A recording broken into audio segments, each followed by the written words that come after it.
Hello friends, welcome back to my YouTube channel Khan coaching classes. Myself Aftab Alam. दोस्तों, आज से हम लोग स्टडी करने जा रहे हैं बीए प्रीवियस ईयर का फर्स्ट सेमेस्टर का इंग्लिश का सारा जो भी चैप्टर है वो आज से हम लोग स्टडी करेंगे। तो फर्स्ट सेमेस्टर में इंग्लिश में कई पार्ट हैं, जैसे section A, section B, section C, section D, इस तरीके के कई सेक्शन हैं। तो आज हम लोग पढ़ने जा रहे हैं सेक्शन 4 का पहला चैप्टर। और सेक्शन बी प्रीवियस ईयर का सेक्शन 4 का पहला चैप्टर क्या है? The cow of the barricades, barricades की गाय। The cow of the barricades, इसका मतलब होता है बैरिकेड्स की गाय। और इसे लिखा कौन है दोस्तों? राजा राव। और राजा राव का जन्म कब हुआ? ठीक है, ये सारी चीजें मैंने नोट कर दिया है बोर्ड पे, तो आप इसे देख करके आसानी से नोट कर सकते हैं, कोई प्रॉब्लम नहीं होगा। दोस्तों, वीडियो स्टार्ट करने से पहले एक चीज कहना चाहेंगे कि अगर अभी तक आप हमारे चैनल पर नए हैं तो हमारे चैनल को जरूर सब्सक्राइब कर लीजिए, बेल आइकन के बटन को दबा लीजिए, ताकि आगे से आने वाले सारे बीए प्रीवियस ईयर के सारे लेसन आपको प्रोवाइड हो जाएं। और आपका जो नवंबर में एग्जाम होने वाला है सेमेस्टर वाइज, जिसमें आसानी से आप एग्जाम को बीट कर सकें, कोई प्रॉब्लम नहीं आएगा। दोस्तों, वीडियो को स्टार्ट करने से पहले एक चीज और रिक्वेस्ट करेंगे, वीडियो को शुरू से लेकर लास्ट तक देखिएगा, ताकि इसके क्वेश्चन आंसर आसानी से आप सॉल्व कर सकें। चलिए, समय नहीं गवाएंगे और सीधा सीधा टॉपिक पे आते हैं और स्टार्ट करते हैं। देखिए, the cow of the barricades. Barricades का मतलब होता है, पहले तो ये समझिए, बैरिकेड्स का मतलब होता है प्रिवेंशन। बैरिकेड्स का मतलब होता है प्रिवेंशन, जिसका हिंदी में कह सकते हैं रुकावट या बाधा। इसको हिंदी में कह सकते हैं रुकावट या बाधा। ठीक है, हिंदी में कह सकते हैं रुकावट या बाधा। The cow of the barricades का मतलब होता है क्या? बैरिकेड्स की गाय। और ये पूरी की पूरी कहानी दोस्तों एक गाय पे ही आधारित है, तो उसी के बारे में हमें स्टडी करना है। तो चलिए, पहले तो इस कहानी का जो लेखक है राजा राव, उसके बारे में थोड़ा सा जान लेते हैं। यह राजा राव एक हिंदुस्तानी मूल का राइटर है, और इसका जन्म सन 1908 में हुआ था दोस्तों, और ये मरा है 2006 में। 2006 में इसकी डेथ हुई है, 1908 में पैदा हुआ है। और एक चीज और कि इसे अंग्रेजी साहित्य में बहुत ज्यादा फेमस हुआ, तो सन 1964 में इसे ओन साहित्य एकेडमी अवार्ड से नवाजा गया, यानी साहित्य एकेडमी अवार्ड भी इसे दिया गया सन 1964 में। और यह 1908 में पैदा हुआ, 2006 में मर गया। और एक बात और दोस्तों, कोई भी स्टोरी पढ़ने से पहले उस स्टोरी की कैरेक्टर जान लेना चाहिए कि कितने कैरेक्टर मिला करके उस स्टोरी का निर्माण किया गया है। तो सबसे पहला कैरेक्टर है Mahatma Gandhi. Mahatma Gandhi the father of our nation, हमारे राष्ट्र के पिता हैं। और आप जानते हैं दोस्तों, महात्मा गांधी इस लेसन में द मास्टर के नाम से जाने जाएंगे। ठीक है, मास्टर के नाम से जाने जाएंगे। और ये पूरी की पूरी जिस गाय के ऊपर कहानी है, उस गाय का नाम है गौरी। गौरी एक गाय का नाम है, इसी के ऊपर पूरी की पूरी कहानी हमें स्टडी करना है। अगला, सेठ तारामंडल द्वारकाचंद। सेठ तारामंडल द्वारकाचंद कौन है? एक ऐसे व्यक्ति हैं जो जमीन खरीदते हैं और वहां पर गौरी की मूर्ति बनवा करके उसकी पूजा करवाते हैं जब गौरी मर जाती है। तो अगला, कारपेंटर कौन है? एक ऐसा इंसान जब गौरी फेमस हो जाती है तो उसका लकड़ी का पिक्चर बना करके मार्केट में सेल करता है, ये भी बहुत ज्यादा पैसे कमाता है। कुछ थीम जान लेते हैं दोस्तों कि इस कहानी में थीम क्या क्या आपको जानना है। थीम यही है कि स्टोरी स्टार्ट्स फ्रॉम विलेज, ये कहानी कहाँ से स्टार्ट होगी। फिर गौरी के बारे में जानना है, गौरी कौन थी, लोगों के विचार क्या थे गौरी के बारे में, मास्टर गौरी के लिए क्या क्या करते थे। ठीक है, उसके बाद लोगों का क्या एक्टिविटीज था, जैसे स्टूडेंट्स का क्या एक्टिविटीज था, कुंवारे लोगों का क्या एक्टिविटीज था, बच्चों का क्या एक्टिविटी था, विधवाओं का क्या एक्टिविटीज था।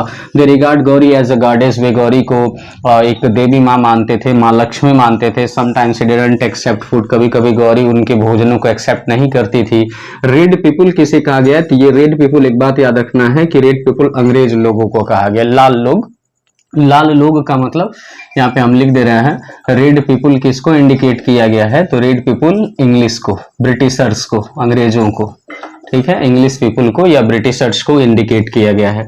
अगला, masters activities and stop to use foreign goods. Master जो हैं उनके क्या एक्टिविटीज होते हैं, फॉरेन की चीजों को वो रोकते हैं कि इसका यूज नहीं करना है। तो वहाँ के लोग नॉन वायलेंस स्टार्ट कर देते हैं, गांव में आ जाते हैं, बैरिकेड्स यूज करते हैं।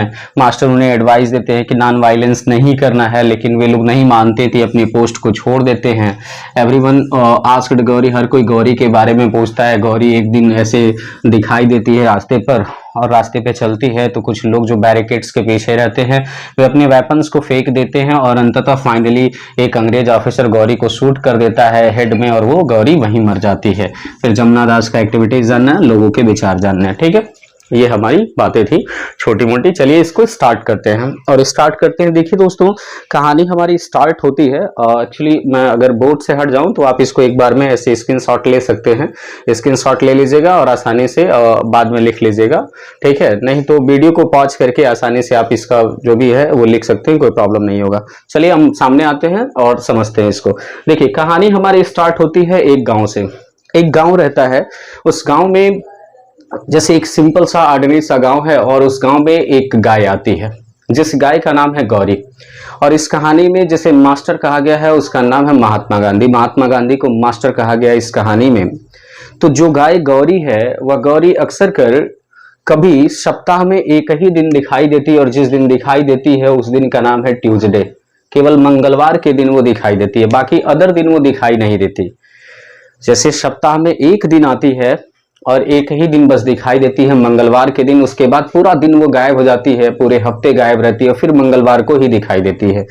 तो लोग ऐसा मानते हैं कि जैसे गौरी जो है ना, उसका नाम गौरी प्यार से रखा गया है। जब भी गौरी आती है तो गौरी मंदिर के पास आती है तो वहां पर महात्मा गांधी से उसकी मुलाकात होती है, और महात्मा गांधी को मास्टर कहा गया। तो जब भी हम मास्टर कहें तो आप समझ जाइएगा कि महात्मा गांधी हैं। तो गौरी मास्टर के पास आती है और मास्टर के बालों को धीरे धीरे अपने मुलायम दांतों से, ऐसे मुलायम दांतों से उसे चबाती है। तो मास्टर क्या करते हैं, उसके पीठ पर अपने हाथों से उसके पीठ को सहलाते हैं, उसे फुसलाते हैं और पुचकारते हैं, ठीक है। और मास्टर जो होते हैं, इतना सारा करने के बाद जो गौरी है वो गौरी के लिए कुछ भोजन भी प्रिपेयर करते हैं। जैसे गौरी के लिए चारा लेके आना, उसके लिए भूसी की बंदोबस्त करना, दाना लेके आना, XYZ ये सारी बंदोबस्त करके रखते हैं। गौरी आती है मंगलवार के दिन, वहां पर मास्टर उसका दुलार करते हैं और गौरी वो भोजन करने के बाद फिर अचानक से वो जंगलों की तरफ चली जाती है, गायब हो जाती है, फिर एक हफ्ते तक दिखाई नहीं देती। ऐसा एक्टिविटीज बहुत सारे उस गांव के लोगों ने देखा, तो गांव के लोगों को लगा कि शायद यह कोई देवी है। गौरी नामक जो गाय है वो शायद कोई देवी है कि अचानक से प्रकट होती है मंगलवार के दिन और फिर गायब हो जाती है। तो लोग गौरी की पूजा करने लगते हैं। लोगों का ऐसा मानना होता है कि गौरी एक देवी है और लोग उसकी पूजा करना स्टार्ट कर देते हैं।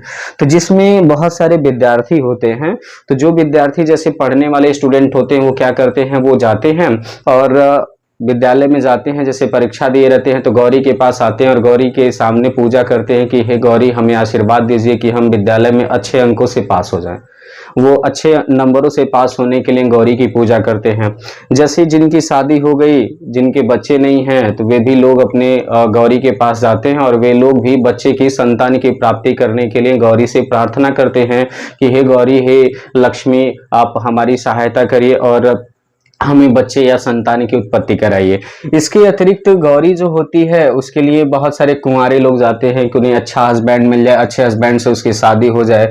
कुछ विधवाएं भी जाती हैं गौरी के पास, उनका जीवन फिर से अच्छे तरीके से चलने लगे। ऐसे बहुत सारे लोग अपनी प्रॉब्लम्स को लेकर के, जैसे इंसान भगवान के पास जाता है अपनी प्रॉब्लम्स को लेकर के, उसी तरीके से गौरी के पास लोग लेकर के अपनी प्रॉब्लम्स को जाते हैं और यद्यपि उनकी प्रॉब्लम्स का समाधान भी हो जाता है। देखिए कुदरत का क्या करिश्मा है कि वे लोग जाते हैं और उनकी प्रॉब्लम्स का समाधान भी हो जाता है। लोग जाते हैं तो गौरी का सर सहलाते हैं, तो जैसे हाँ में गौरी जवाब देती है अपना सिर हिला करके इस तरीके से, तो लोगों को लगता है कि हाँ गौरी जवाब दे दी है तो मतलब उनका काम क्या हो जाएगा, आसानी से हो जाएगा। वे सभी के सभी गौरी की बहुत ज्यादा प्रशंसा करने लगे और उसको माँ लक्ष्मी के रूप में उसकी क्या करने लगे, पूजा करने लगे। कभी कभी ऐसा होता था कि ये जो लोग गौरी की पूजा या प्रशंसा करने आते थे, तो होता यूं था कि जैसे आते थे तो गौरी के लिए कुछ न कुछ खाने पीने की चीजें लेके आते थे। तो कभी कभी गौरी खाती नहीं थी, उनके भोजनों को नहीं खाती थी, तो वे लोग नाराज नहीं होते थे। उन लोगों को लगता था कि शायद आज देवी माँ नाराज हैं तो इसलिए खाना को वेस्ट नहीं किया जाएगा। वे लोग नदी में जाकर के खाने को क्या करते थे, ऐसे फेंक देते थे। और एक चीज और देखिए कि जिस नदी में रोज मगरमच्छ दिखाई देते थे, वे नदी में उस दिन मगरमच्छ बिल्कुल नहीं दिखाई देते थे जिस दिन गौरी भोजन करने से मना करती थी। तो वो पूरा का पूरा भोजन नदी की जो मछलियां रहती थी, वे नदी की मछलियां आसानी से भोजन को करती थी और पूरा उनका पेट भर जाता था आसानी से। इस तरीके से खाना वेस्ट भी नहीं होता था और सब कुछ सही तरीके से चलता रहता था। जो मास्टर थे वे एक चीज देखे वहां पर कि जो अंग्रेज लोग थे, जो फॉरेन लोग थे उस समय, जैसे कहानी आज की तो है नहीं, कहानी हमारी आज से बहुत साल पहले की है। तो जिस समय हमारा देश गुलाम था तो महात्मा गांधी भी थे, और चूंकि आप जानते हैं महात्मा गांधी को ही इस लेशन में मास्टर कहा गया है। तो महात्मा गांधी जी देखे कि जो अंग्रेज थे वे अपनी हुकूमत हिंदुस्तान पर चला रहे हैं, इस वजह से अंग्रेज लोगों की हुकूमत को रोकने के लिए महात्मा गांधी ने आह्वान किया लोगों का कि आप लोग आइए और इस युद्ध में बहुत अधिकांश संख्या में हमारे साथ जुड़िए। तो बहुत सारे लोग अधिकांश संख्या में महात्मा गांधी के साथ जुड़ने लगे। महात्मा गांधी, उसके बाद नमक आंदोलन, ठीक है, उसके बाद स्वदेशी अपनाओ, विदेशी का बहिष्कार करो, ये सारी चीजों को उन्होंने स्टार्ट किया। अब बहुत सारे, बहुत अधिक जगहों से, दूसरे दूसरे गांवों से महात्मा गांधी के चाहने वाले, देश को आजाद कराने वाले लोग महात्मा गांधी के साथ जुड़े। और जब महात्मा गांधी के साथ जुड़े तो महात्मा गांधी का एक सिंपल सा नियम क्या था कि हम लोग कभी युद्ध करेंगे, देश आजाद होगा, तो उसके लिए एक ही काम करना कि हम लोगों को वायलेंस नहीं करना है, हम लोगों को वायलेंस नहीं करना, हिंसा नहीं करना है। जैसे नॉन वायलेंस पे, अहिंसा के पथ पर चल करके हमें देश को आज़ादी दिलाना है। लेकिन जो अंग्रेज लोग थे उनका अत्याचार, उनका प्रकोप इतना ज़्यादा बढ़ता चला गया कि जो लोग गाँव से आए थे, जो लोग शहरों से आए थे, वे सभी के सभी आकर के गाँव में बसे थे और बैरिकेड्स लगा दिए थे। बैरिकेड्स क्या होता है, जैसे बहुत बड़े बड़े रोकथाम लग जाते हैं। जैसे आप कभी सड़क पे जाइएगा तो देखिएगा अक्सर कर, अगर कहीं एक्सीडेंट हुआ रहता है या सड़क का निर्माण होता है तो जो पुलिस वाले होते हैं सड़क के बीचों बीच में बैरिकेड्स लगा देते हैं। एक लोहे का पहिया टाइप का होता है, बैरिकेड्स मतलब होता है रुकावट, वहां से आगे नहीं जाना, बाधा। तो बैरिकेड्स लगा देते हैं ताकि गांव के बाहर पूरा बैरिकेड्स लगा देते हैं कि जो अंग्रेज लोग हैं वे लोग गांव के अंदर एंटर ना कर पाए और हमारे गांव वासियों को कोई प्रॉब्लम ना हो। तो बैरिकेड्स लगा करके, बैरिकेड्स के बगल में वे सब दिन रात वहां पे क्या करते हैं, पहरा देते हैं। तो मास्टर जी जो होते हैं, जो गांधी जी होते हैं, अपने लोगों को एडवाइस देते, ठीक है आप लोग बैरिकेड्स लगा रहे हैं, कोई प्रॉब्लम नहीं है, लेकिन कोई किसी पे गोली नहीं चलाएगा। प्रॉब्लम यह है कि कोई किसी पे गोली नहीं चलाएगा, किसी की हत्या नहीं करेगा। तो लोग पहले तो एक्सेप्ट करते हैं महात्मा गांधी की बातों को, लेकिन जब अंग्रेज लोगों का अत्याचार बढ़ता चला गया तो महात्मा गांधी की बात लोग भूल गए और ये भी इधर से भी बंदूक और फायरिंग करना स्टार्ट कर दिए। तो महात्मा गांधी जब देखे कि बहुत सारे अधिकांश संख्या में लोग मर रहे हैं, तो महात्मा गांधी का जो पोस्ट था उस समय, उन्होंने अपनी पोस्ट को त्याग दिया। उन्होंने कहा कि मैं अब युद्ध नहीं लड़ सकता, मैं इस पोस्ट पर नहीं रह सकता। जो लोग अहिंसा के पथ पर नहीं चल सकते, हिंसा के पथ पर चल सकते हैं, मैं उनके साथ नहीं रहूंगा, क्योंकि मेरा खुद का मानना है कि हिंसा से हम देश को आज़ाद नहीं करा सकते। ठीक है, सबकी सोच अपनी अपनी है, लेकिन वहाँ के जो लोग थे वे लोग जानते थे कि कहीं ना कहीं महात्मा गांधी जी भी अपनी जगह सही हैं और वे लोग भी अपनी जगह सही हैं, क्योंकि अगर हिंसा करेंगे नहीं तो शायद देश आज़ाद होगा ही नहीं।